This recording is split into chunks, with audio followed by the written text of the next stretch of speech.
And I love contrarian plays, especially in pick the winner situations like this one. And last I checked, the overwhelming majority is on the Knicks in this game. And I mean, why wouldn't you be? I mean, the Knicks are 3 games above 500 on the season. The Magic are 10 games under 500 on the season. The Knicks are 15-11 on the road, which is better than Orlando's 13-13 record at home. And then you look, the Knicks just beat the 76ers by double digits, and they already beat Orlando this season by double digits. So having said all that, you're telling me that I can get the Knicks here where they basically just have to win the game. Well, I mean, hell, sign me up right now, I mean, but honestly, it's almost never that easy. The Knicks won that Sixers game without guard RJ Barrett and his 20.2 points per game.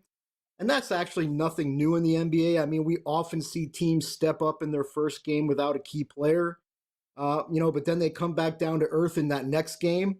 And I'm expecting a similar outcome here if Barrett sits this one out.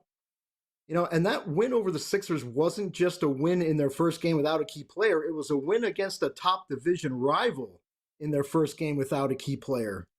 And Barrett he's listed as having an illness, so it's unclear, at least last I checked, if he'll be back tonight. If he is, this line will probably tick up a hair, in which case I'll like Orlando even more because it'll make them even more of a contrarian play. Interesting to note, too, that Orlando's 5-2 straight up this season at home when they're seeking revenge for a same season loss, including 4 straight wins in this spot. So I'll take a shot on Orlando at home here tonight.